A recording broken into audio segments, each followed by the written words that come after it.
And welcome all of you to this wonderful event where we are going to talk about the future of kitchens. But as anything that goes into the future also has a past. So we'll trace the past, we'll get to the current, and then we'll try and go into the future of the kitchens. By and large, we'll try and see what is happening in the Indian context, even though we touch upon a few of the international innovations, developments, and path-breaking discoveries and all that. We'll try and discuss them within the Indian context. The idea is to make this event more relevant to the Indian industry or profession, as you might like to call. And let us try and make this interactive. We encourage a lot of questions from everybody. This event is brought to you by Food Service Consultants Association of India and Hospisource jointly. Both the organizations or both the associations work together hand in hand in many initiatives. This is one more of that. I have pleasure in introducing Mr. Rajesh Chaudhary, dynamic brand management and sales professional. He's got about 30 years experience into event management, especially handled extremely large scale events, including people of Indian origin all over the world. He's also a filmmaker. He makes films.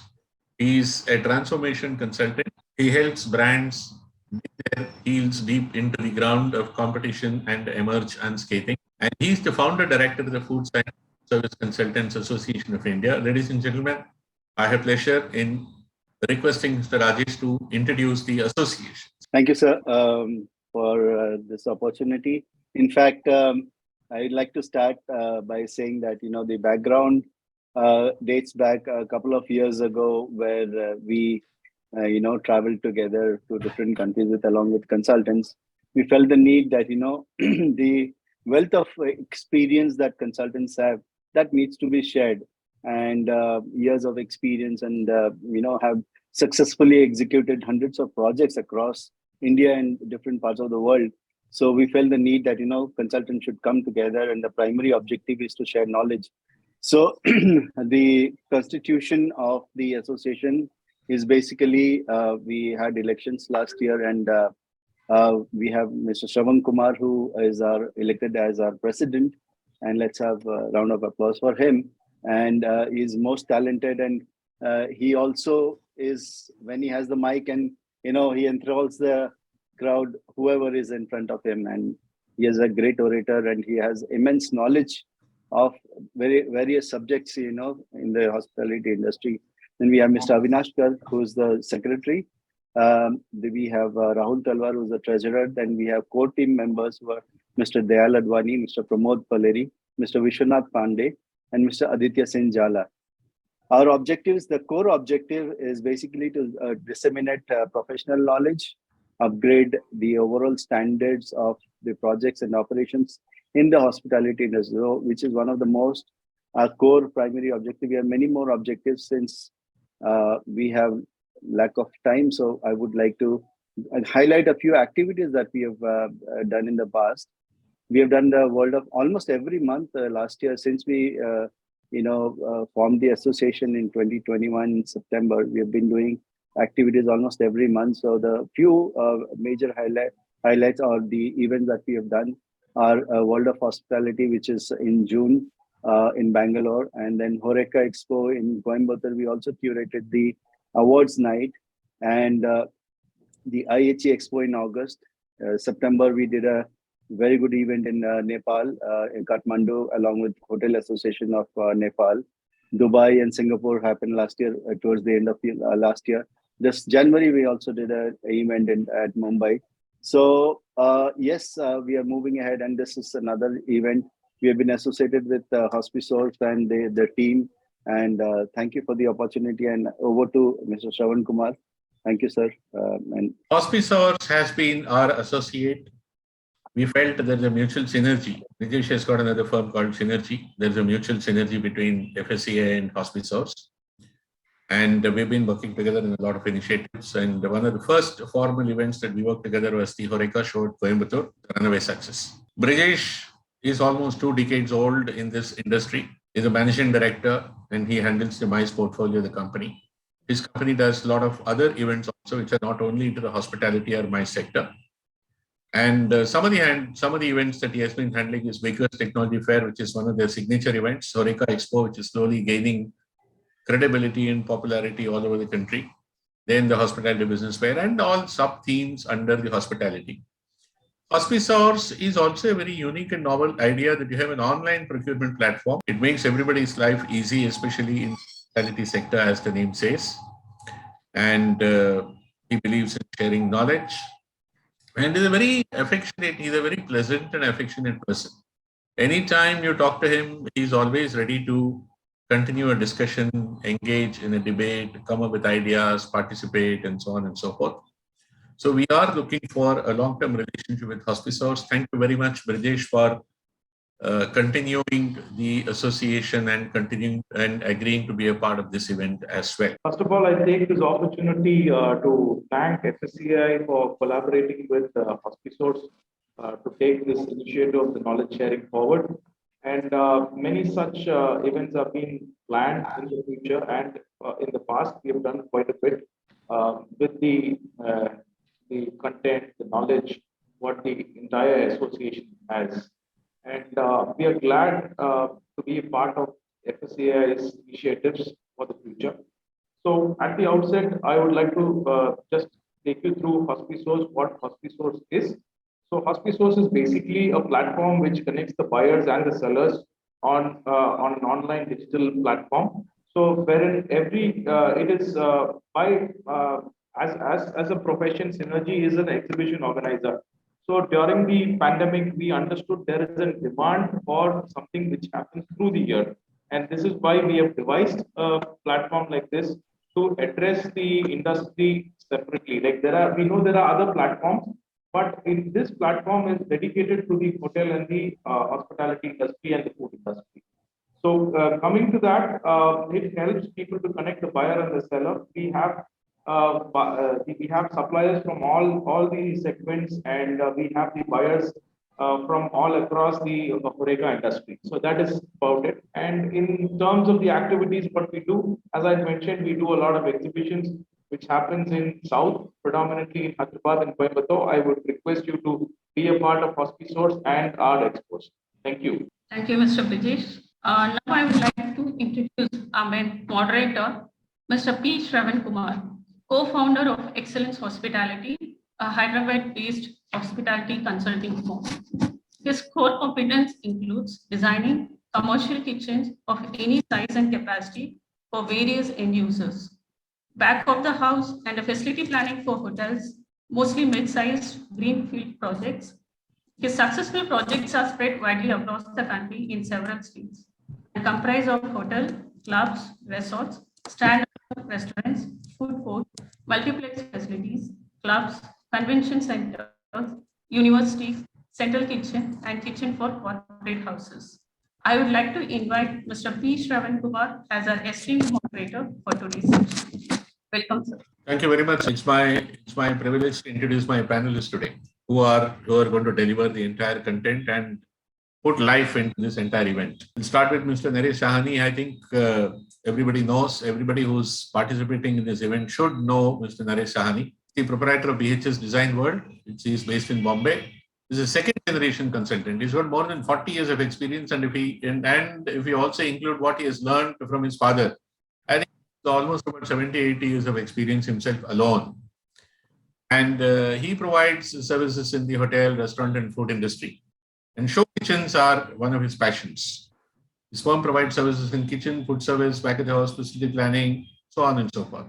He has worked in many, many countries in the world, and MEP design is one of his core strengths. And many consultants strongly depend on external MEP help, but he has got that also with him, and that's a great strength.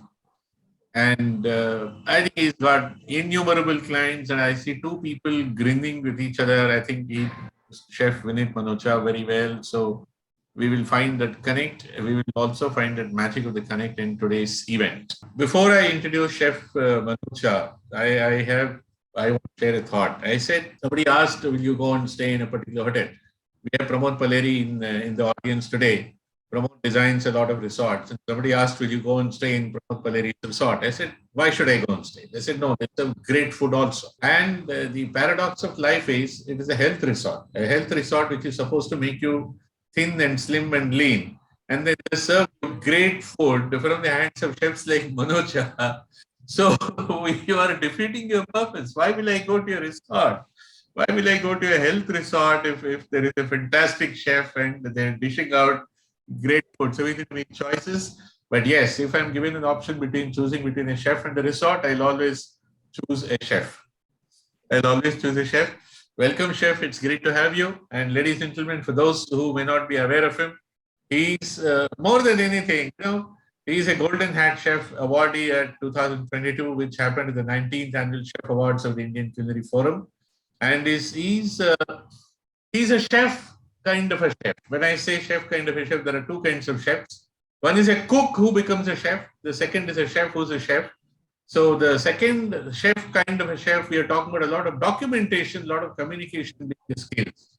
We have, of course, we are not discriminating, but there are a lot of people who have become fantastic chefs starting from the grassroots level. But maybe till a few years ago, some of them have lacked their communication skills. But today we have Chef Manocha, who's an expert in training, SOPs, HACCP, and he's great interpersonal communication and mentoring skills. And he's also very good at costing, targeting, setting, and achieving. I think he's wearing too many hats. Because he wears too many hats, he's been given one golden hat. Chef, thank you very much for being with us. We'll hear you as we go along. Thank you so much. Sanjeev Shukla is he's from an emerging breed of consultants, but I think he's already established himself. This is a younger lot, a lot of future. The future of the industry also looks up them because they are the one who will come up with out-of-the-box ideas. They are the people who will challenge the established age-old traditions. They are the people, Sanjeev Shukla is one of them. He practices what he believes, and he also is an entrepreneur running a standalone restaurant very, very successfully. Though he's pretty young, he's got 20 years of experience in handling a very, very diversified portfolio that includes restaurants, clubs, bakeries, QSRs, and so on and so forth. He had done more than 200 projects. When I wrote his profile, he called me back. He said, "Sir, बेइज्जती कर रहे हो मेरे 200 projects." I didn't know the numbers. I just put a random figure. I said maybe he had done 50 projects. He called him. He immediately called him. He said, "बेइज्जती मत कीजिए, मेरे 200 projects मैंने करे." So, ladies and gentlemen, we are extremely happy to have Sanjeev Shukla with us because he carries the learnings of his 200 projects at a young and tender age, and I'm sure he'll put across his points very with a lot of clarity in a way that many of us will have a great takeaway. Thank you very much, Sanjeev, being with us. Sir. We look forward to hear you as we go along. Ladies and gentlemen, I met Ramraj only once. I met only once, and hardly 15 minutes into conversation, I asked Ramraj, I would like him to be with us. And he very, very graciously he has agreed to be a part of this event.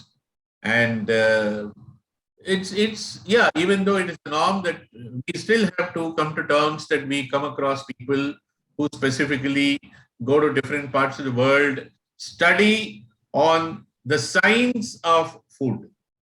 When I say the science of food, I'm not talking about your carbohydrates and proteins and things like that. I'm talking about the science related to making food or the science of kitchens.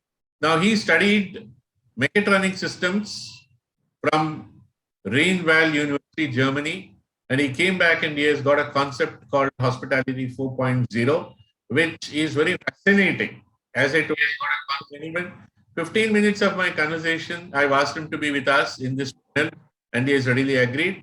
And he had developed 3 applications, which we'll hear from him, and we will also learn about some of his case studies, success studies, and challenges as we go along. To also tell you, he's a second-generation entrepreneur. He's from the Prego family of Chennai, which has also established themselves very well, and quite a few of us have been acquainted with them in the times since we started the practice. Thank you very much, Ramraj. We are looking at you and learning a lot. We'll have a first question to Mr. Naresh Sahani. Naresh ji, can you take us through an evolution of the kitchens starting maybe 40, 50 years ago when we had kitchens which are fired by husk and wood and then coal, and then LPG came, and now then we had diesel as a cooking medium fuel, and now we have electricity, induction, and so on and so forth.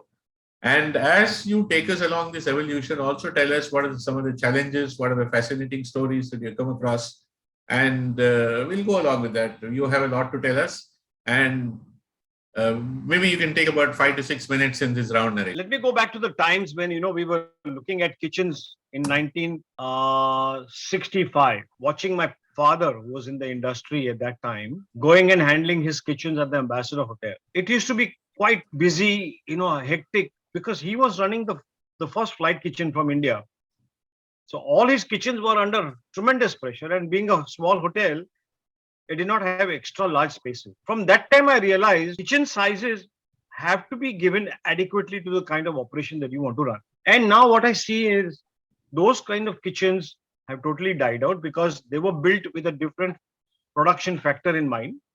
But in today's times, the production has to be very, very specific to the cuisine that you're serving. It has to be ensuring that you have minimum of wastage, minimum of maintenance, and of course, today the cost of doing these operations have to be kept to the minimum. Let me go back to kitchens which were those times, we had big gas guzzling burners or even tandoors, and in a very big way, coal was being used in open air. I remember seeing sigdis being kept outside because the production capacity of that kitchen was limited. But as time has progressed, what has happened is people have started understanding the value of a good kitchen and the importance in saving the costs. Now, these things all make a difference in today's times where, real estate, for example, in Kalagoda area, runs at 1,000 to 1,200 to 1,500 rupees a square foot as rent. I'm sure people who have got restaurants in that area really know how it pinches. But having said that, the potential of those areas for business is very high. So how do you go around it? You go about it by making what is called as micro kitchen. Making and saying is one thing, and actually executing such kitchens was my fortune, which I had last year to finish one project in Kalagoda. In 423 square feet, we fitted in almost all the departments required, which for a large restaurant to happen. But coming back to what is done even now, we are running another kitchen which is even smaller. Instead of 423 square feet, we have a challenge of 410 square feet. Now that's also becoming smaller to 380 square feet. Now for a 75 cover restaurant, 380 square feet is a huge challenge. And unless you have really, really good innovative thinking, you will not be able to use the space judiciously, or the kitchen will not be able to be maintained, or the chefs will not be able to perform. So coming back to the point is, instead of having large gas operations, the next thing which has happened is the electrical and the induction technology, which has come into our kitchens very strongly. When you're designing something so compact and efficient, you have to keep in mind that all the equipment which are installed are multitasking, multi-user, space utilization correctly, and every component of this kitchen has to be a reliable and perfect one.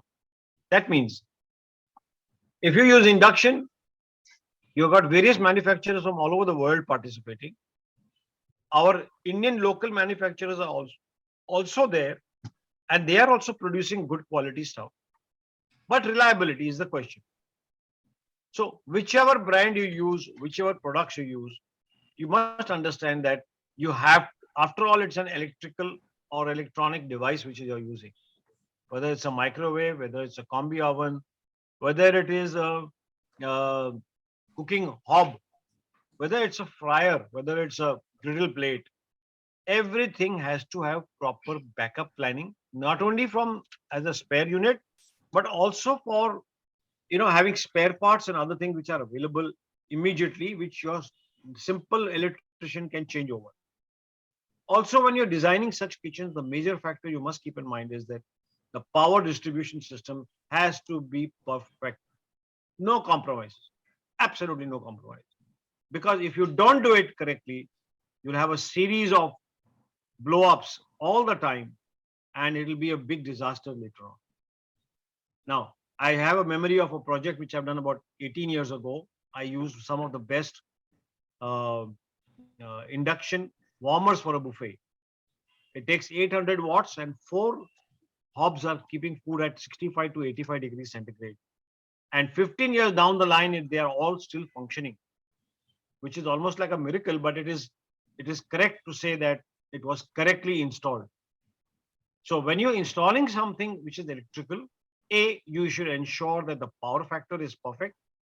B, that there is voltage stabilization circuitry given to the products. C, that those equipment can breathe well. Not many people understand what is the meaning of breathing well. So if you don't have ventilation, these expensive equipment can break down, however best in the world they may be. So as responsible consultants, you have to really go deep into the product, understand the flows, whether it's front to back, back to front, side to front, front to side. All those aspects must be kept in mind and then suggested. Of course, coming back to the point of which hob to suggest, you have to see the function. If it is going to be a fast cooking hob, minimum is 5,000 watts units you should be used, especially when you're doing wok cooking. Chinese woks have to bring the temperatures to smoking point of the oil. And that's when the product goes into the oil to get really cooked correctly and give you that perfect crunchy taste to the vegetables. So as a chef turned designer, I understood all these aspects of it. And any equipment that we suggest has to have a fine tooth comb going through them and describing to you what else needs to be installed. Now coming to compact kitchens which are being running, we have found that we have to use equipment which are multitasking. Just for example, I'll just give you, starting with a very simple example, everybody may be knowing about it. It is the combi oven. And last year we were really shown a fantastic new product, which is a speed combi oven. The brands were there. We have seen various brands which are available in India, but this was something unique where you saved cooking time. So it may happen that I would recommend 2 ovens to be used in a kitchen, 2 combi ovens. One will be a regular cooking for regular heavy duty cooking, and one would be the speed cooking for a la carte production, which can happen. These sort of equipment combination saves you about 4 to 6 burners in a kitchen. So hence you have reduced the footprint of your kitchen. Then you come to equipment like tilting pans. There are various models from international model suppliers available in India, and of course locally manufactured too, where a small tilting pan can really handle a variety of products to be done. For example, in the morning time, the stocks and the gravies could be made in it. In the afternoon, you could probably even steam idlis in it, or you could cook some rice, pulaus in it, or you could make French fries in batches.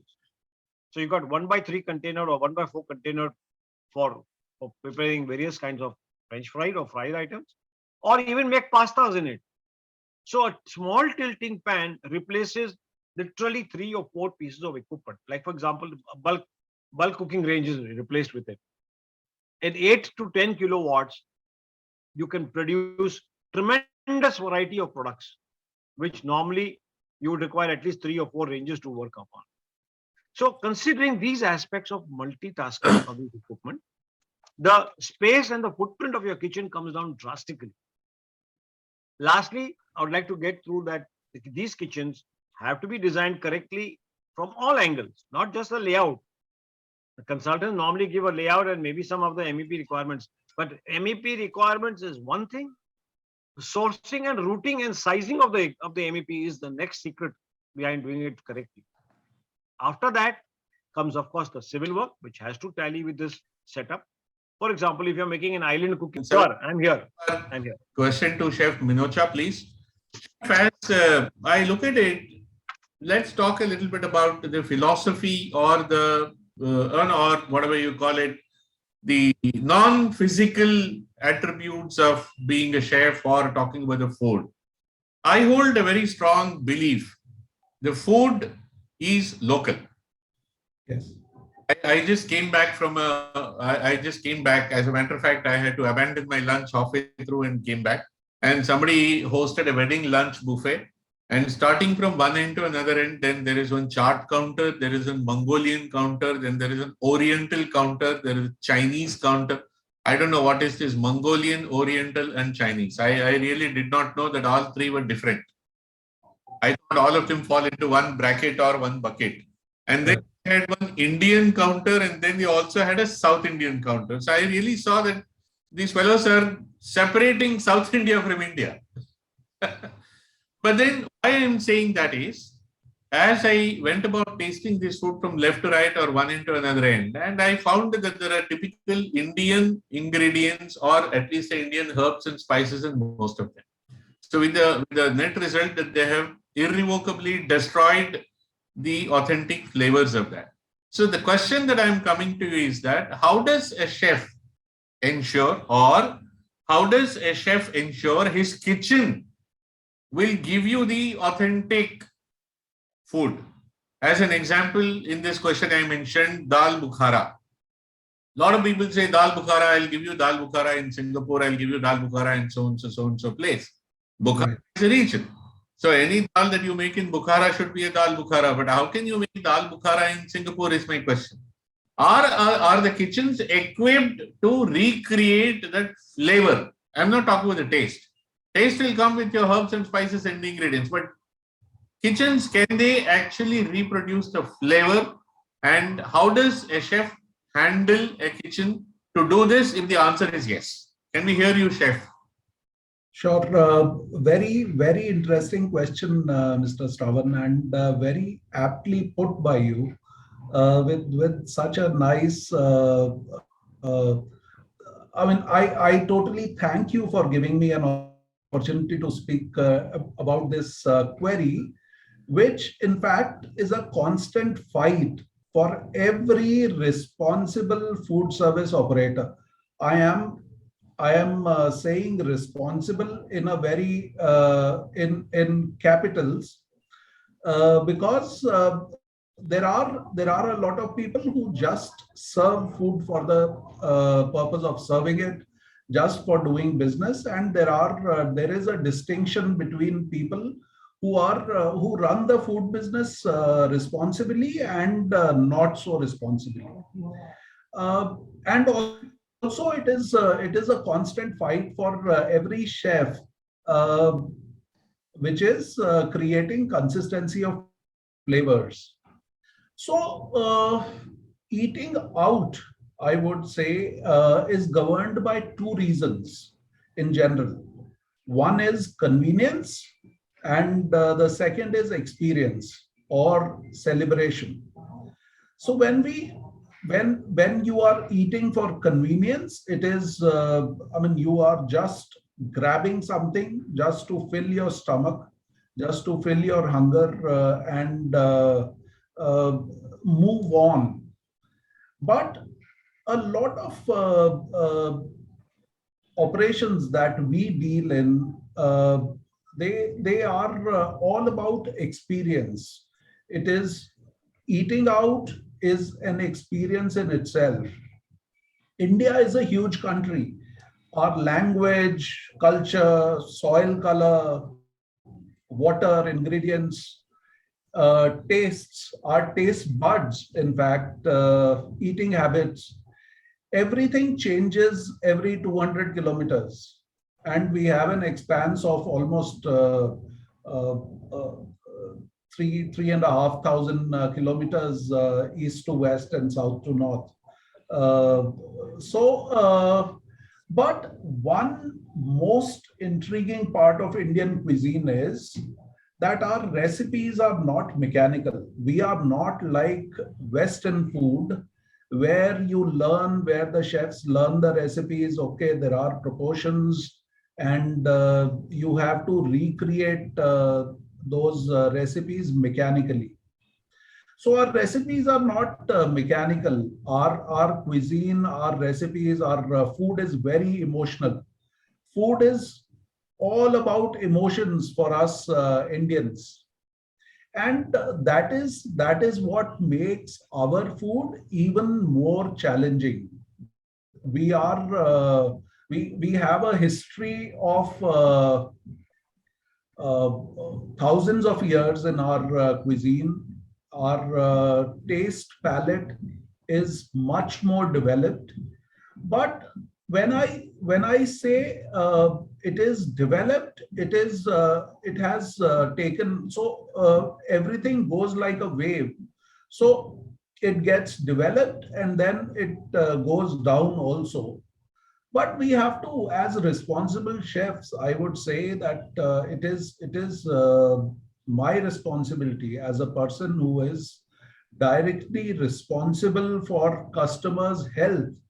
It is my responsibility as a chef to ensure that we serve the right flavors, depending on the establishment that we are running, whether it is value driven or experience driven. We must design the offerings. There is, as you rightly mentioned, there is a trend these days, just to increase variety, add some adjectives to the names, to the counters, to the entire menu, whereas the base remains the same. I have also seen kitchens creating a full menu of 120 items and running with just 3 gravies, and mixing those 3 gravies in various proportions and giving them a new name. So there are various types of establishments. If you are value driven, you are most welcome to give neat and clean food at a great value to the customer. But if you are experience driven, we must design the offerings very, very carefully. And when I say offerings, the most important thing about Indian food is flavors. Sustainability or frugal, cautious use of resources is very important for our kitchens. We must see what are we putting on the menu, rather than having 120 items on the menu and saying that, oh, half the things are not available, or half the things are sometimes seasonal, sometimes non-seasonal. It is better to do smaller menus. It is better to do seasonal menus, change menus at least 3 times in a year minimum. So that gives us freshness. Now, I mean, there is a agricultural revolution in the country, and everything is available throughout the year. Every ingredient is available, even the produce, the green vegetables, the vegetables, fresh vegetables, carrots, cauliflower, everything is available throughout the year, but the taste differs, the flavors differ when the vegetable is in season or whether it is not in season. So, and it gives you better cost effectiveness when you do seasonal flavors. There has to be adaptation. It is very important that when we are doing our flavors, when we are doing our menu planning in the kitchen, we have to adapt to the customer's needs. Even large organizations like McDonald's had to adapt to Indian needs by introducing Aloo Tikki burger, or Nestle, they had to introduce Maggi with a masala flavor. So adaptation is important. What the customer needs is important, but as a responsible operator, you have to be true to your craft. Another thing which is very important is that eating habits might differ from region to region, but as a commercial operator, as a chef, we must ensure that if I am serving native or regional food, the key ingredients have to be native from that region. If I have to make an avial, it has to be made in it has to be started with coconut oil and not with safola. if I have to serve a patrani machi, I mean, I have to use native ingredients rather than using just anything and just giving a fancy name to the dish. And as much as possible, the best thing is that our chefs have to be native. If a chef from Bengal or Odisha cooks Eastern flavors, he will be able to do much better justice rather than a Punjabi cooking santoda or a dalma for that matter, or a macher jhol for that matter. So, Jeff, it's an extremely interesting conversation that I must admit. But I have to admit one more thing, that people like you will make the life of consultants either more interesting or more miserable, whichever way you look at it. Many of us have got a great experience. Many of us have got a great experience as we go along designing the kitchens. Suddenly, somewhere during the project execution, the client hires a chef and he'll come and say, at the best, he'll say, I don't want this cooking range here. ये दो burner निकाल दो, मुझे यहाँ पे एक बड़ा burner दे दो. Or some chef will come and say, I cannot work on a combi oven. Why have you included this? I need a gas-fired equipment here. And generally, this is a kind of an exchange. Generally, I'm not saying always. But in this kind of a scenario, if a kitchen designer or a planner or a food business consultant listens to you and understands your philosophy and what you are looking at, his life will become extremely interesting in the kind of a kitchen he designs and hands over to the client. Chef, wonderful conversation. We'll continue that in round 2. Kindly allow us to move on to the next one. My next question is to Sanjeev Shukla. Sanjeev, as I said, you're not only a kitchen designer, but you're also an entrepreneur. Now, we have seen many establishments, many enterprises, many organizations doing multi-crore, multi-million turnover and all that. I want to know from you, how does it feel to work on a limited economy of scale? I'm not saying big or small or whatsoever, because the parameters that you need to satisfy, clean air, excellent ventilation system, and ingredients, automated equipment, you name it. The parameters under which you need to run your kitchen are same for your standalone restaurant as they will happen to be a 200 outlet chain. But then you are tightly pressed on the resources because you are a one unit business. So how do you go about ensuring that there are no compromises within this tight budget? Okay. First thing, sir, thank you everyone. Good afternoon to all my fellow panelists and consultants. Designing of a kitchen as perspective to a one standalone project basically starts from the concept of the idea, how it has to be developed. That has to be thought very carefully while doing such a standalone kind of a property, or maybe a property which is not that big, like a 1,000 square feet or those kind of a kitchen I'm talking about. So when you say, once you decide on this kind of a setup, you have to look into the survey the market, in which area and what kind of an concept you want to develop. So for example, I'll give you the concept which we have been developing, which was a pizzeria of like a wood-fired authentic Italian food. So pizza which goes everywhere, most of the places across the north to the south, that's what we have understood.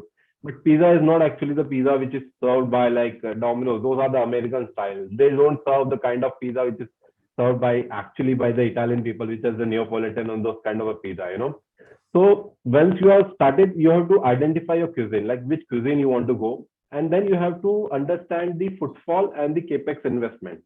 Once those things are figured out, on those lines, we have to reverse calculate the amount of money you have to really spend on automation or on the kitchen perspective, and then go forward with the kind of interior budget.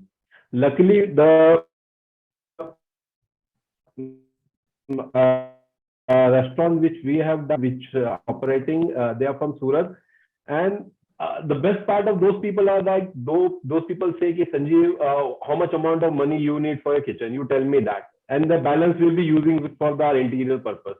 Because those people really believe that the kitchen is the heart of the operation, and they want that the kitchen should operate into the 100% capacity, serving a good quality food to the guest and giving them a good experience.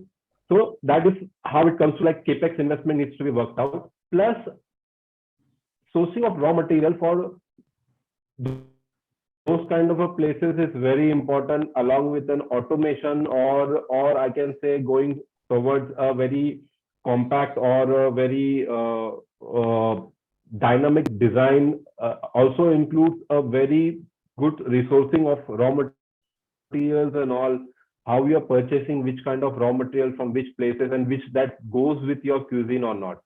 So these are few of the key aspects once you are looking into setting up a standalone property. Other than that, also it mainly required a very efficient design and a space where you can even, for example, a restaurant doesn't make a profit only with while serving their guests. They should also make profit while operating. I mean, you should design a kitchen with a very minimalistic cost incurred, and for operational cost of kitchen ventilation, maybe gas bank design is so important. People don't understand how much important it is just to design a gas bank. From the perspective, it has to be recalculated from the number of burners, but in city like Mumbai and all, it's really difficult. So there are a lot of wastage of LPG which you can save in the design perspective and all. So these are the few of the key aspects which you have to look into for this kind of a strong joint to run on a longer period of time. And definitely it has to be a cuisine oriented.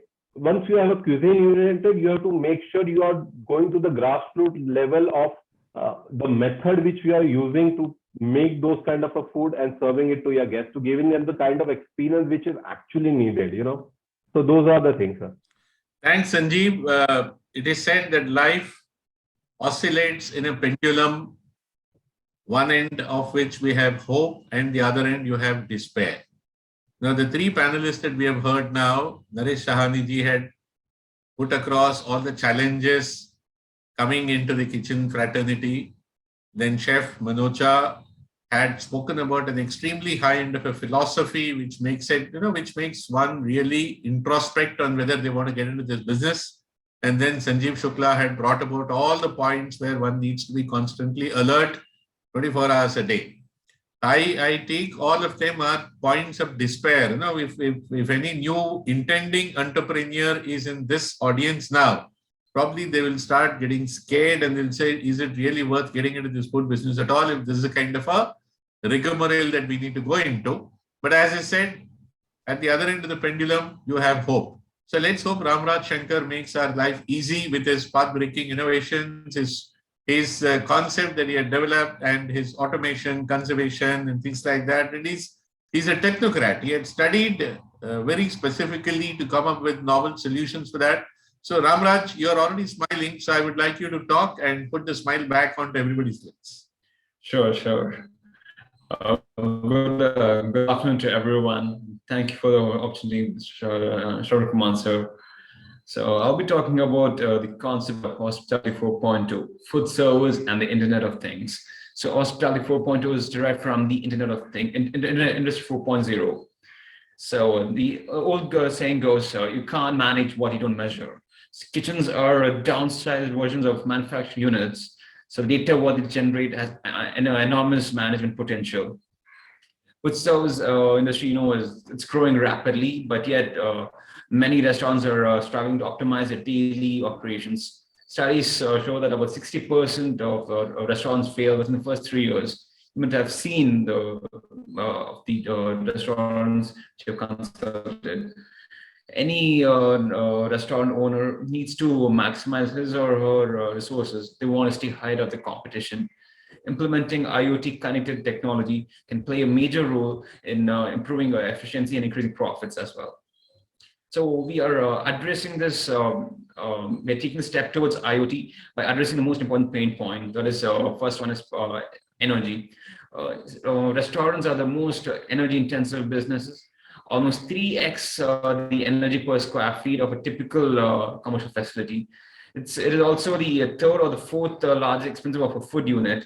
The first equipment usually which is turned on in the kitchen by the first person who enters is the exhaust hood, and that is the highest power consuming equipment.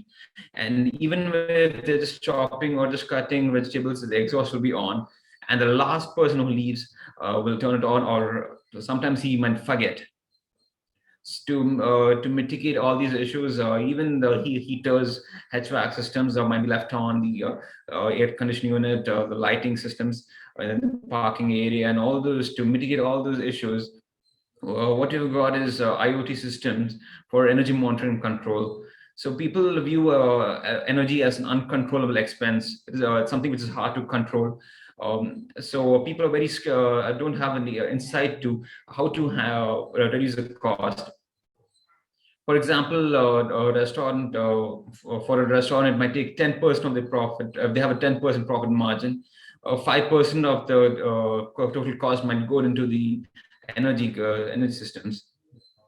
If they reduce at least 10 to 20%, it will create an additional percentage increase in the profit. So what we are focusing is more on ROI based by the IoT systems for energy monitoring and control of equipments, scheduling operational hours, and analyzing power factors. They can generate a better ROI. And next big pain point is water.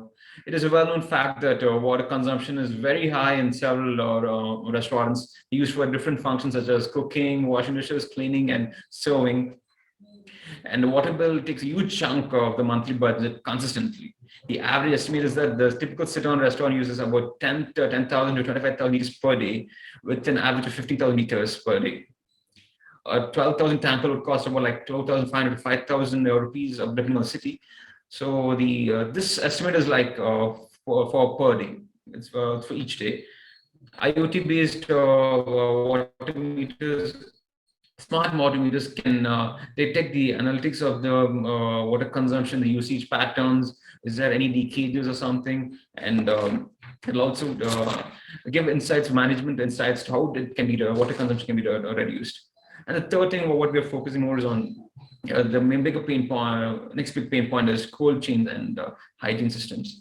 So, monitoring the temperatures in refrigeration and freezers are quite a time-consuming, cumbersome task.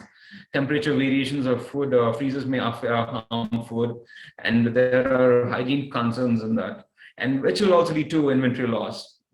So food safety compliance is a vital factor that is always associated with environmental conditions. This labor-intensive process will lead to erroneous data available in the logbook.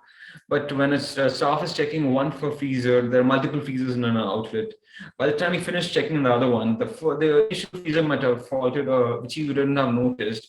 But if they have an IoT-based system that's continuous monitoring of the temperature and the humidity, the user will get an alert if there's any anomaly in the parameters.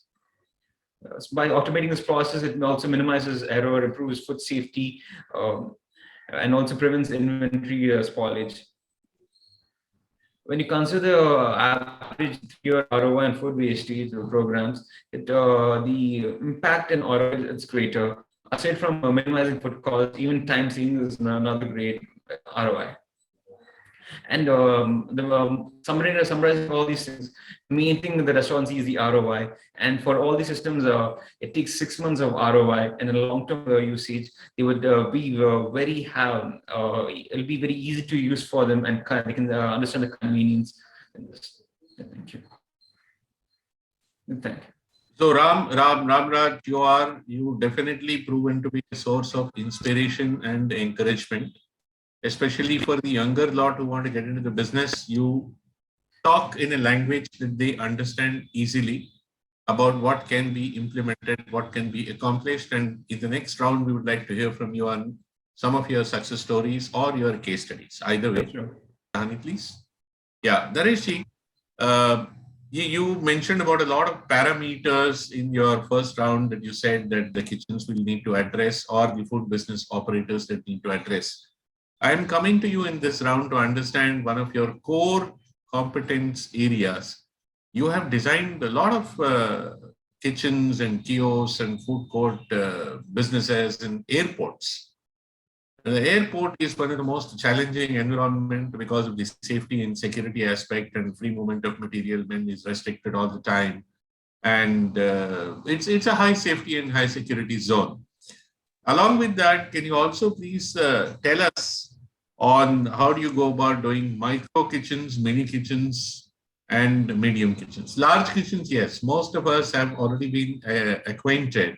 But how do you bring about micro kitchens and mini kitchens? Can we understand that, please? Number one. Number two, along with that, when you are reducing the size of the kitchens and making equipment lesser in number, more compact in their dimensions, what happens to the issues like spoilage, spillage, and wastage?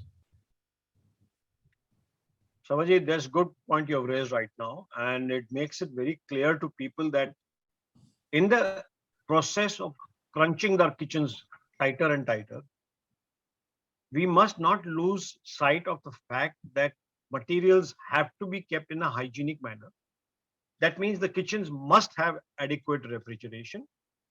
It must have enough preparation counters which can be hygienically cleaned, sanitized, as COVID has taught us. And in the long run, these kitchens have to handle varied amount of volumes.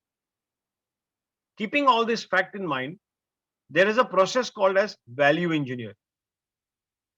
Where to compromise, where not to compromise, where to put in more money, and where things can be managed, like sourcing out things from outside from hygienic locations. For example, butchery work can be sourced out. Equipment can be used which are multitasking, as I was mentioning last time. For example, a new brand is coming into India, which is, I won't take the name, but they're coming up with a machine which can handle dishwashing as well as pot washing very effectively. Though it is expensive, but it reduces the amount of space and the other resources required to run a machine, two separate machines, one for pot washing and one for dishwashing, or even the hand washing of the pots, where of course hygiene is a question. So coming back to this point, how do you go about making a kitchen which is strong, powerful, yet delivers everything which is required? Two aspects come into mind. One is the degree of automation, which should be able to handle the loads. Secondly, which is called as artificial intelligence. Ramraj very nicely highlighted the fact that today power consumption in kitchens have become exorbitantly high. The cost will never come down, even if it is solar energy takes over all over India. But the cost will not come down because the investments required are very, very high. The third thing that needs to be kept in mind is whenever you're doing a kitchen, you have to understand the cuisines. So if the cuisine is rightly set, the selection of equipment becomes correct, and hence you get an efficient, compact kitchen with minimum manpower can produce. So it starts from proper preparation, proper cutting, storage at the right temperature, maybe having a blast freezer in the kitchen to bring the temperatures down, so that the efficiency of all your fridges are well maintained. Now, this is becoming a standard norm in all my designs. And I would suggest that all the consultants here who are here and the clients who are wanting to set up restaurants and hotels must keep in mind that when a consultant is asking for a blast freezer, don't question him. He knows that if he doesn't give you that, the efficiency of his fridges will drop, and therefore the spoilage and other factors will come. That's what I say is a proper value engineering. I do that for all my kitchens. After I made the basic design, the chef has approved it, I sit down to do this value engineering, where I can save water, power, reduce the drainage problems which can happen, and also to see that how you save energy with using variable frequency drive motors for the exhaust, because otherwise the electric company will become your partner in the business. As Naresh, wonderful points that you mentioned, I want to slowly transient this point to Chef Minocha said, it seems like a chef who has been wearing a shirt size or a coat size of 42 for 10 years is now required to wear a shirt or a coat size of 39 or 38, with the kitchens becoming smaller and narrower and compact. My first part of the question is, how well are the chefs fraternity realizing and accepting that the kitchens are becoming smaller and more compact? That's one. The second, personally, because of your portfolio where you handle so many properties remotely located all over the country, how do you ensure the kitchen's uptime, and what is the mechanism that you have in place in monitoring the kitchen's performance? I'm not talking about the business performance. I'm talking about the kitchen's performance per se. Would you kindly throw some light on this, Chef? Sure. So as Mr. Shani very rightly mentioned, that it is very important for anybody designing the kitchen to understand what is the kind of food which will be dished out from that kitchen. We have to be future ready. We have to be ready for some variations.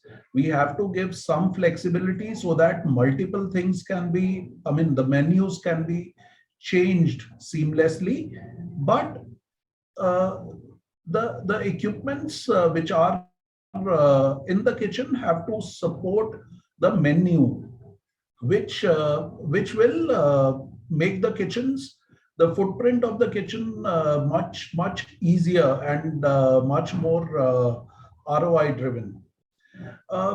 As far as our kitchens are concerned, our kitchens are like India, very vibrant, having a very vibrant India, which is having unity in diversity. We have a strong internal in-house maintenance team, which is taking care of the maintenance of the uptime of our kitchens. We totally understand that it is, till the time kitchen is the heart of the house, and till the time we are able to produce food, we won't be able to sell it. So as a result, we buy standard branded equipment as much as possible so that maintaining them is easier. I am not suggesting that non-branded equipment are not good, but it is always easier when you have spares availability. When you have branded equipments, there is stock of spares kept at one place and backup stocks available with our engineering team at head office. Or even with us, our first generation kitchens were very customized, but now they are more or less standardized. We know what kind of food we are serving, what menu do we have to run in our restaurants, and most of our equipment are standardized. Our CFMs are standardized, our kitchen layouts are standardized, the flow is standardized, and even so it helps us to a great extent.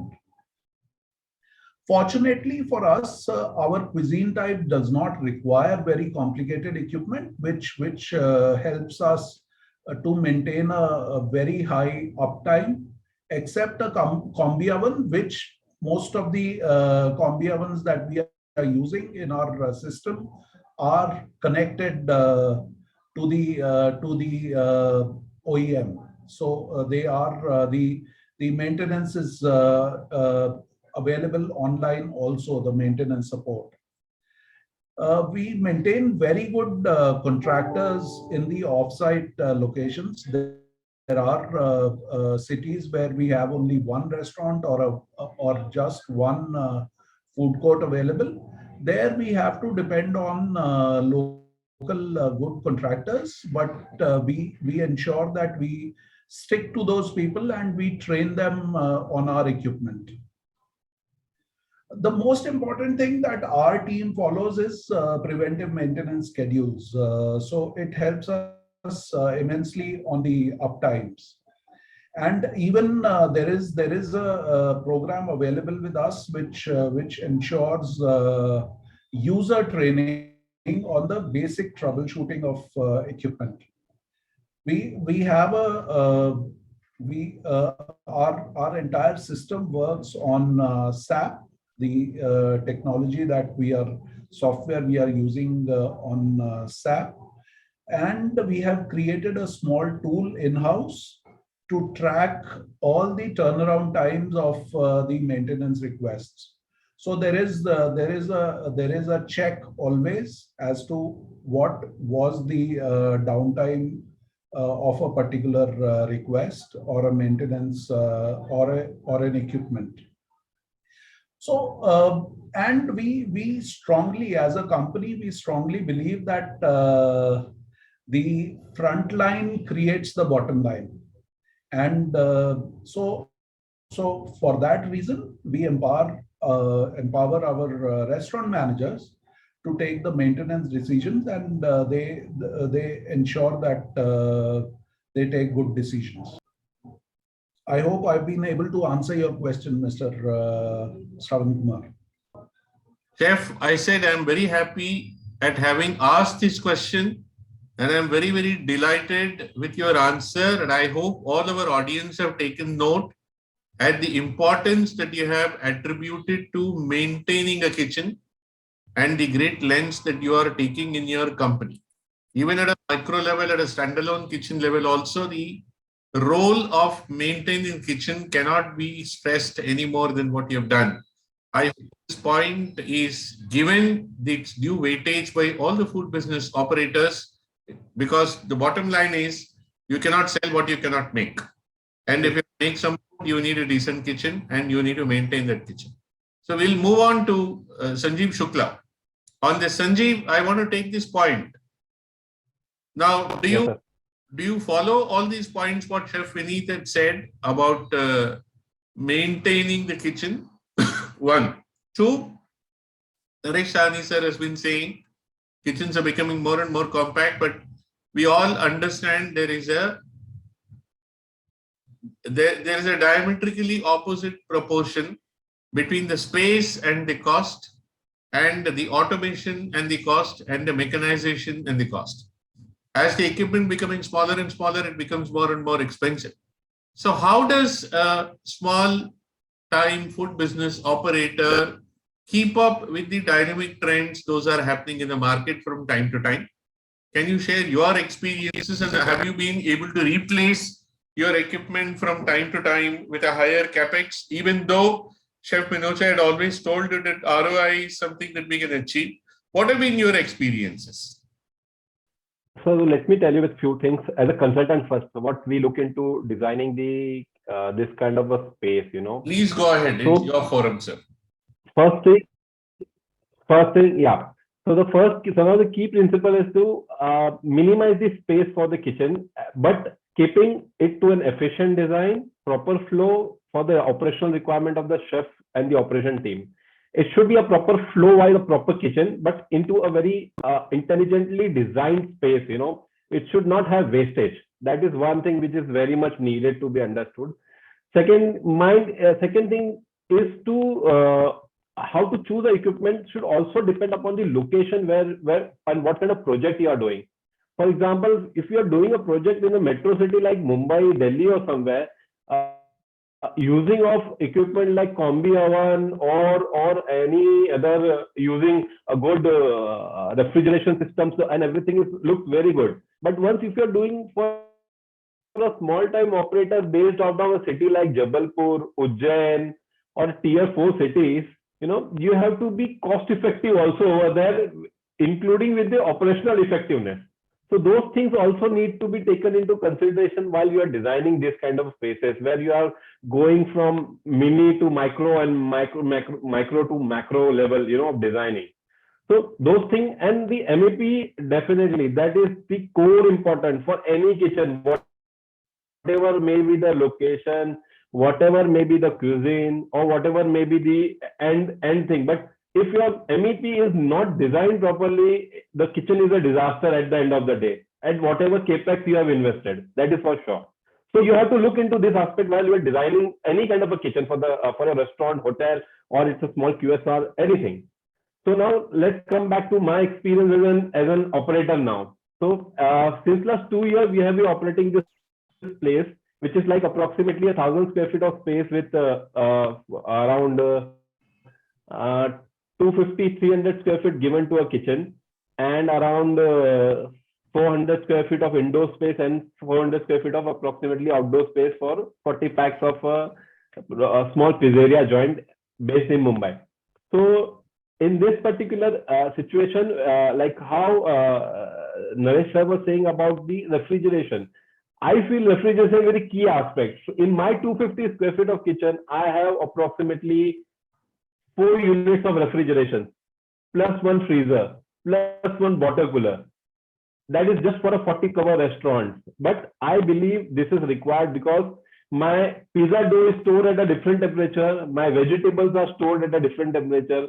My frozen products are stored at a different temperature. My bottles are stored at a different temperature. I can't mix and match and do those kind of a thing. So as a consultant, because I was a consultant, I've started becoming an operator, and I used to advise this to my client, and we as a operator also we have implemented those things. Second thing, I always was fascinated about key. I should always show my work, show my the things which we are doing. So our kitchen is almost 80% visible to our guests. So it gives them the confidence that whatever the food is prepared is all prepared in front of them. Nothing is prepared. A client can stand and see his or her drinks, or maybe a sandwich, or maybe a pizza, whatever is prepared is all prepared in front of them. So our guests are always rest assured that it's the cleanest. They say it's one of the cleanest space they have seen. You know, great Sanjeev. Yeah. The minute points. I want to slowly flow this point from you to Ramraj. Now, Ramraj, I would like you to throw some light on whether the concept that you came up with is applicable to a standalone unit like what we're talking about. Sanjeev Shukla. Sanjeev said his kitchen is about 250 roughly square feet. He's got refrigeration units. He's got 1 freezer, 1 bottle cooler. And that's not the idea. The idea is what Sanjeev has been saying is accuracy is the key. He made a point saying that the vegetables have to be stored at a different temperature, the dough has to be stored at a different temperature, and so on and so forth. So accuracy and precision is what Sanjeev Shukla has been saying. I would like you, Ramraj, to comment on whether the broader principles of conservation, monitoring, auditing, controlling, saving, whether they can be applied to standalone business units of the size of what Sanjeev Shukla is saying, or will they be more applicable to the kind of enterprise that our chef Minocha holds with about 200 restaurants spread all over the country?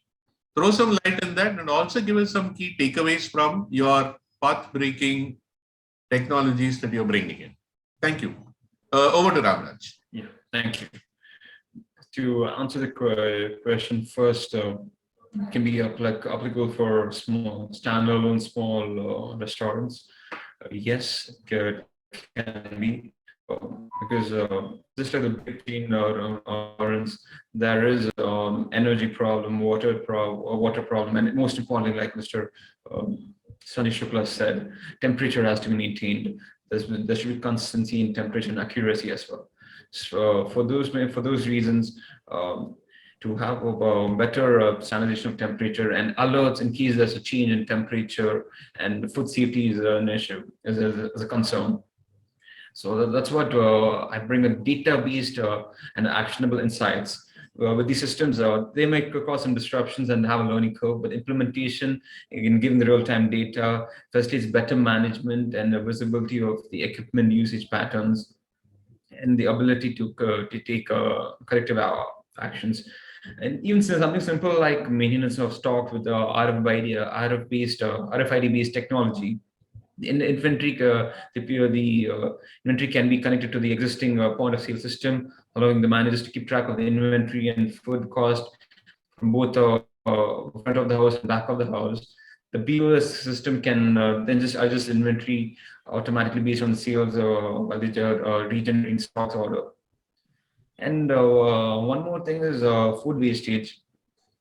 Typically, the restaurants control food wastage through storage and consumption techniques, but using IoT technology, they can they have sensors which can get transmitted to a single management platform real time. Managers can easily monitor the conditions of the inventory, so that reduction in spoilage is like 20 to 30%. Then the third important thing is the equipment maintenance.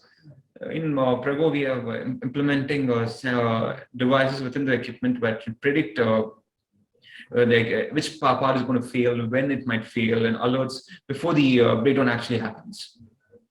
To that extent, and for small restaurant owners, they have invested a lot in the kitchen equipments, or let it be the HVAC systems. Failure of that would cause a huge blow in their revenue, which they would find hard to come out of it. So it's in these cases, it's very much relevant to them. And also the management, the HR role and the people management can also be reduced by having, since they are able to see everything from their phone, and they're able to give better customer satisfaction with IoT technology. They can understand the consumers' use taste patterns and all, which they're developing further, understanding the choice of preferences, their heating habits and all, and adjusting their inventory and the taste accordingly. And to talk about the case study, which we did recently was an interesting one. 500 square feet outlet. We implemented IoT energy monitoring systems for the HVAC, refrigeration, air conditioners. And during the peak hours, about 12 to 2 p.m. and evenings 4 to 7 p.m., there was a sudden spike in energy consumption. This was because they were increasing the temperature, they were increasing cooling in the air conditioners since there were too many people, and they were opening and closing the refrigeration too many times. So once they saw the spike in this, they were able to take corrective actions to adjust to bring down the energy consumption. So this was one use case, and they even got administrative rule that how many times they should open and close the refrigeration.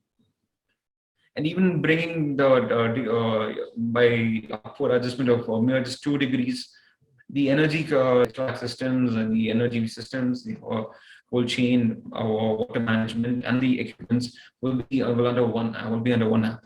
So what I feel is not the future, something which will happen in the future, but this is like need of the hour. Fine, fair enough, Ram. I think I have realized something. Listening to all these 4 panelists in the 1 hour plus, what I have realized is when you put 4 giants into one small room of a webinar room, you really don't do justice. One of them carries so much of expertise, it has to be an independent event running several hours or several sessions.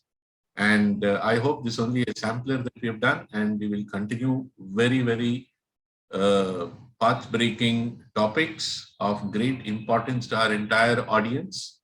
Now, with all due respect, we have a few generic questions. We have observed, especially post-pandemic, with thousands of food business operations being shut down in the country, the equipment is available at a very, very attractive price.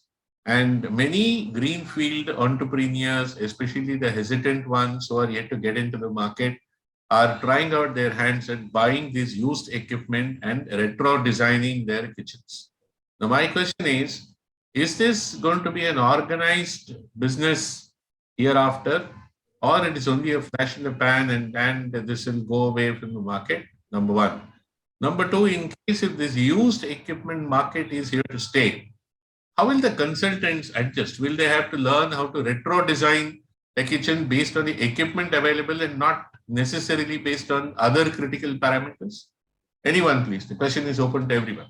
Anybody can take this. Prego, we have a division called Prego Care, where we, apart from giving a service to the country, we also have something called deep cleaning concept. So any completely abused machine can be given back, can be brought back to life. So we have been doing it continuously for many restaurants, and they feel that second-hand machines in these cases are useful, and they're not a huge part of the budget. So they're like almost half the price of the new equipment. This is what we often try. Okay, we would like everybody, all the panelists, to throw some light on this, please. So, what do you think is going to be the future of the kitchens in Indian context? The future, what I see of the kitchen is going towards green, using of more on induction and technological equipment, I'll say. At the same time, retaining the authenticity of the given cuisine from various parts of the world to be served to the platter of the Indian audience. That is what I feel as an. During the period of shutdown and lockdown of COVID, we were offered literally tons of material which were, being made available secondhand or used friendlily by various dealers and wheelers in the market. But when you went to go and study those products which were there available, most of them were either out of date or out of warranty, or products which were not really being popularly used in the industry. So if you bought a combi oven, which is, earlier also bought from a Alang shipyard, to get that and give your client something which is maybe very cheap, but non-maintainable, it doesn't make sense, because your reliability of your operation falls. We have been seeing this happening not only in India, but also in Singapore and other countries like Hong Kong. They have huge warehouses where they have bought all these equipment and put it together. If the consultant sees that, yes, there are no maintainable parts in them and they are not going to be troubling them in the operations, they are most welcome to pick up those equipment and put them in their kitchens. Many times these equipment are coming with lists from the vendors that I've got a list of so many products. So wherever it can plug and fit in, those equipment can be used as long as they are easy to maintain or no moving parts in it. That's what I would recommend. Otherwise, you're jeopardizing the risk. The operation will Fantastic. come to a halt. Thank you, Naresh. I would like to mention is it is not that refurbished equipment has not been available. It has been a trend earlier also. It has been a trend internationally too. But currently today it is available. We are in unprecedented times, and a lot of people went into food business thinking that it will be they will be able to do justice to the food business, but some of them failed. I hope this trend does not continue.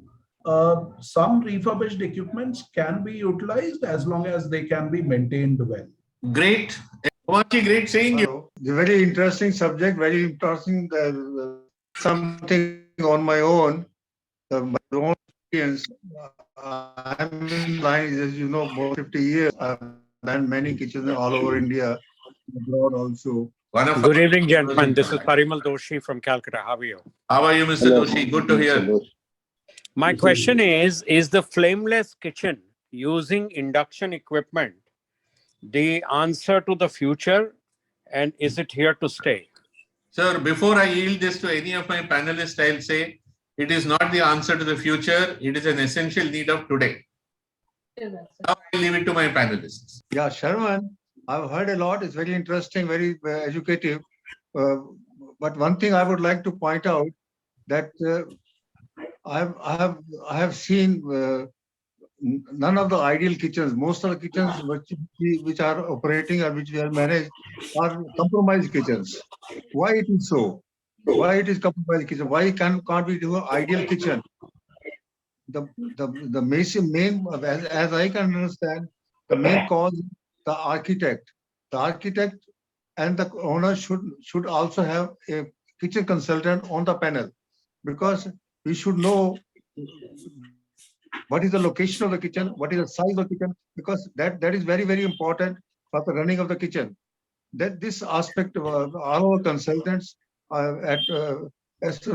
your association should put forward to the concerned people, to the architects, that they should have on their own panel at least 1 or 2 kitchen consultants before they start the planning of the building.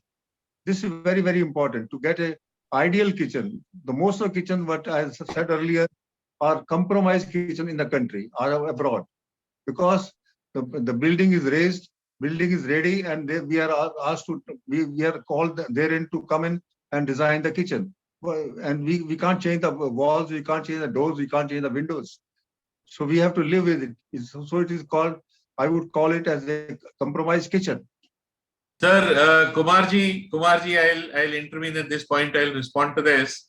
What you say is absolutely true, but then the times are changing. When I say the times are changing, for the last 15 days, my team, when I say my team, me, my MEP colleague, and my interior designer, 3 of us have been working for 15 days with a client with a core objective of telling them whether a 11,000 square feet premises that they are looking for a 200 cover restaurant is technically a correct premises or not. So the times are changing, Kumarji, and finally yesterday we gave a green signal. I agree with you. We have many compromised kitchens, Kumarji, but then I also like to state, as a consultant in my own right, I would like to state that the times are changing. We are making ideal kitchens progressively, one by one, and people like you who have contributed to kitchens as an individual profession itself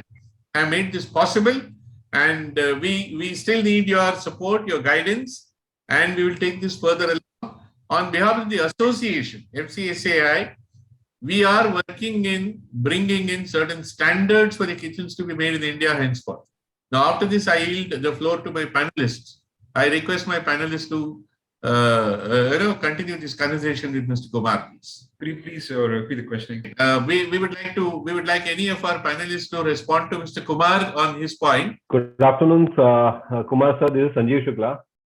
Sir, I will say I've been only since for last 20 years in the industry, and I'll say we have been interacting with few of our clients who say what is the space needed for the kitchen and what is the budget you need. But the balance which is rest, we will give it to the interior designer and the operation team. So times are changing. People are understanding that kitchen is not only a BOH, it's a HOH, which is called as the heart of the operation, you know. Heart and everything of the hotel. If the yes, sir. You have a good lobby, the customer will come to you first time, but second time will come if the food is good, service is good. Yes, sir. Second time, the kitchen is playing the part. Maybe the banquet, the customer, the dining, anything. Because I have my experience of more than 50 years that there is hardly ideal kitchen. Okay, sir. There is always a compromised kitchen. Right, Why sir. you- Kumar sir, on behalf of our association, we will invite you to come and see one of the latest kitchens which any of our members would be designing in your place of convenience, sir. We really want to take you around and show you some kitchens. And of course, if there's still any flaws or scope of improvement, we'll definitely take your advice in that. No issues at all, sir. We are not only looking at idealism as a thought, but idealism in implementation. Thank you very much, Kumarji, and that. So I have two questions. One for first for Mr. Ramraj. I would like to know more about IoT and how it will impact operational cost, and is there any cost benefit analysis for the same? IoT will first show you how you are losing money first. With the dashboard, you'll be able to see where are the places you have a high energy consumption, or water consumption, or temperature losses. That is the first step. And during this process itself, you will be able to recover a lot of the losses that you made. And we recommend that the ROI, if done properly, if utilizes the IoT system properly, would be like 3 to 6 months. And we have done the cost benefit analysis and all, which I can share with you later. And I have second question. Is there any comparative tool that we have which can compare kitchen equipment side by side? It is open for all. They mean to say that any kind of software or something which with the current equipments which they have, can it compare to the best one? and where they stand. That's what, right? If I'm not wrong, Yeah, Mr. yeah, Upendra. yeah.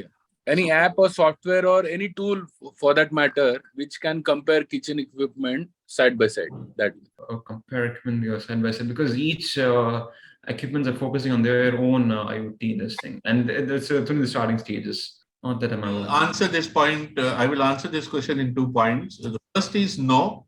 As of now, we do not have any software or an app which can compare.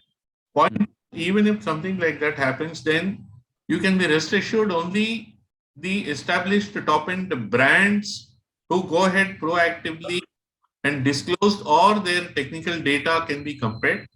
There are a lot of very innovative equipment manufacturers who may not disclose their entire technical data. So it becomes difficult to feed the data and compare. okay. Yeah. Can we move on to the next question? Anybody else? Can I, Deepak Bojraj? Yeah, go ahead. So, has anybody designed a sous vide kind of a kitchen where there are a lot of chefs abroad use it, not much in India? So I just wanted to know any light on that. We are aware of it. Chef Manaja uses it also quite frequently. Okay, there's like anybody has designed a sous vide completely. Yes, we have designed a sous vide kitchen in. Hi, this is Chinmay. Sorry, we have designed a sous vide kitchen in UK. In UK, okay. It's a small 40 covers restaurant. We have designed one. We do it in India also. So, Mr. Deepak Bojraj, if that is your requirement, please leave your requirement in the chat box. One of our members will get back to you. Sure. Our association is quite empowered to take up this assignment. If that is what you are conveying, please mention specifics in the chat box. Somebody from our association will definitely revert to you and take the subject along. Thank you very much for this inquiry. I read one question. Mohammed Sheikh Kale Shah, will robotic kitchens play the role of future of kitchens for the Indian hospitality business? Who would like to answer this? I would like to comment on it as well.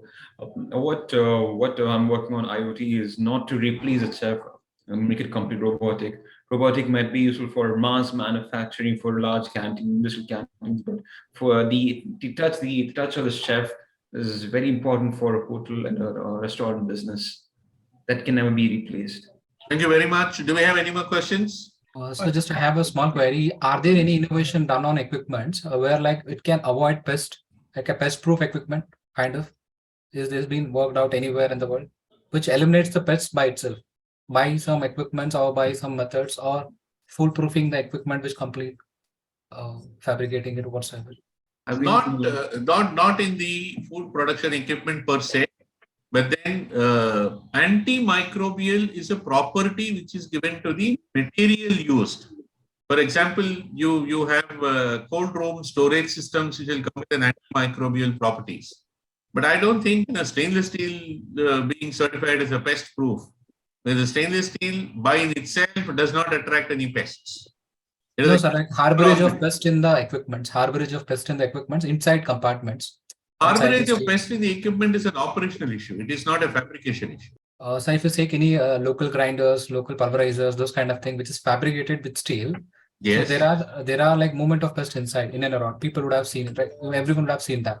Absolutely. Is there any devices which could be fixed along with the equipment inside internally, so that eliminates the pest entry to it, or kind of? No, I can say so long as you maintain your kitchen environment in a desired condition, there will be no pests.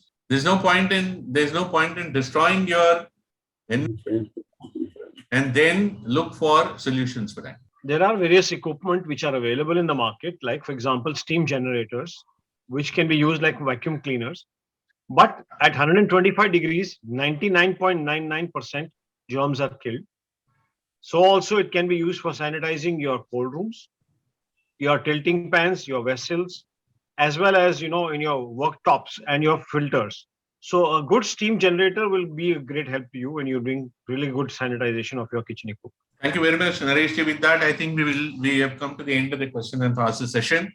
My dear panelists, it is a fantastic journey with all of you, as always it has been.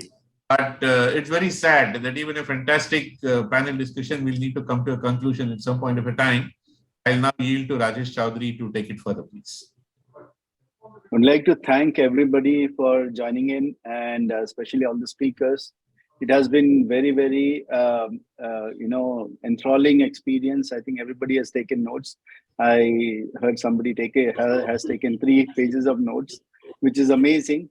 And so much of diverse, amalgamation of knowledge and share, and the kind of people who have shared different, ideas and their thoughts and then experiences have been very enriching. And I'm sure everybody has benefited from this. Thank you, Brijesh, for organizing this, and Shravanji for coming up with this idea and really taking us through this wonderfully.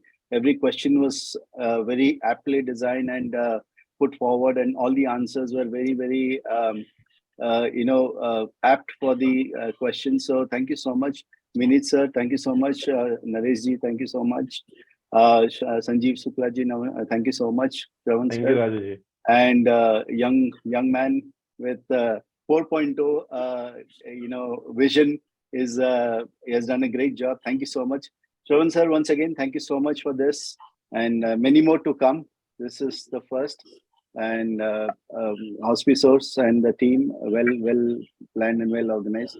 Thank you so much. I invite any inputs or comments from Chef Vineet, because the other 3 panelists you've been acquainted with earlier, even in panel discussions also. But with the Chef Vineet Manocha, this is the first time that we have done that. Chef, we would like to have inputs at this piece. Thank you, Mr.